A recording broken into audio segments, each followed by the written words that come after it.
Welcome to சுடுதனி. இன்னைக்கு 26 days of 86 சேலஞ்சில் நம்ம பார்க்க போகிறது யூக்கான அப்சைட் டவுன் கேக் எப்படி பண்ணுறதுன்னு பார்த்துடலாமா?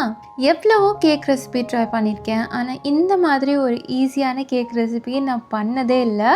வழக்கமாக க்ரீம்லாம் வச்சு கேக் தானே சாப்பிட்ருப்போம், ஆனால் ஃப்ரூட்ஸ் வச்சு ஒரு கேரமலைஸ்ட் ஃப்ளேவரோட கேக் சாப்பிட்ருக்கீங்களா? அந்த கேக் தான் இது. இதோட இன்க்ரீடியன்ஸை நான் டிஸ்கிரிப்ஷன் பாக்ஸில் கொடுக்குறேன். இப்போ வாங்க சேர்ந்து சமைக்கலாம். இன்றைக்கி இந்த கேக்கை நான் பைனாப்பிள் வச்சு பண்ண போகிறேன்.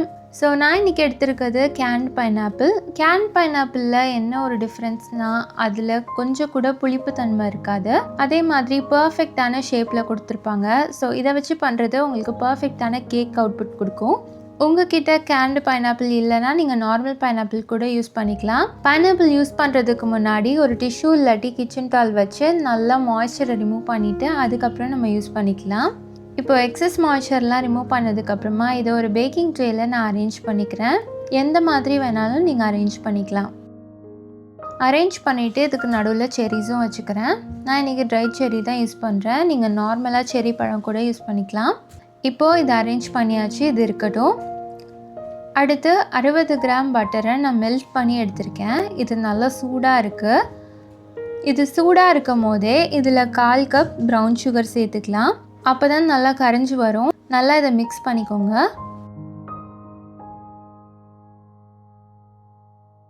இது எல்லாம் ஒன்றா கலந்ததுக்கப்புறமா நம்ம ஆல்ரெடி அரேஞ்ச் பண்ணியிருக்க ட்ரேயில் இதை அப்படியே சேர்த்துடலாம். சேர்த்துட்டு நல்லா ஸ்ப்ரெட் பண்ணி விட்டுருங்க. ஸோ இது ஈவனாக ஸ்ப்ரெட்டாக இருந்தால் கேரமலைஸ் ஆகிறது பர்ஃபெக்டாக இருக்கும்.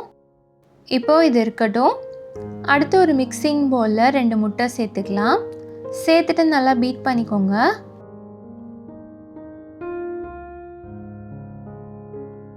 நல்லா பீட் பண்ணதுக்கப்புறமா இதில் 2/3 கப்பில் சர்க்கரை சேர்த்துக்கலாம். இது அப்ராக்சிமேட்டாக ஒரு 130 கிராம் இருந்துச்சு. இதோட 1 டீஸ்பூன் வெண்ணிலா எசன்ஸ் சேர்த்துட்டு நல்லா பீட் பண்ணிக்கோங்க. அந்த சுகர் நல்லா மெல்ட் ஆகிருக்கணும், அந்தளவுக்கு பீட் பண்ணிக்கோங்க.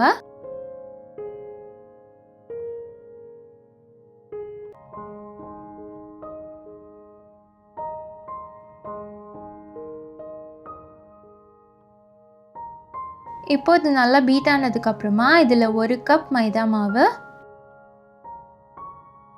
1/4 டீஸ்பூன் உப்பு, 1/2 டீஸ்பூன் பேக்கிங் பவுடர் சேர்த்துட்டு நல்லா மிக்ஸ் பண்ணிக்கலாம். நீங்கள் விஸ்க் இல்லாட்டி ஸ்பேச்சுலா வச்சு கூட மிக்ஸ் பண்ணிக்கலாம். இது நல்லா மிக்ஸ் ஆனதுக்கப்புறமா இதில் 1/4 கப் பைனாப்பிள் ஜூஸ் சேர்த்துக்கிறேன். ரொம்ப புளிப்பாக சேர்க்காதீங்க, ஸ்வீட்டாக இருந்தால் தான் நல்லாயிருக்கும். சேர்த்துட்டு அதையும் நல்லா மிக்ஸ் பண்ணிக்கோங்க. இந்த மாதிரி லேயர்ஸாக வரணும். ஸோ இந்த மாதிரி திக்காக ரெடி பண்ணதுக்கப்புறமா நம்ம ஆல்ரெடி அரேஞ்ச் பண்ணியிருக்க அந்த பேக்கிங் ட்ரேயில் இதை சேர்த்துடலாம்.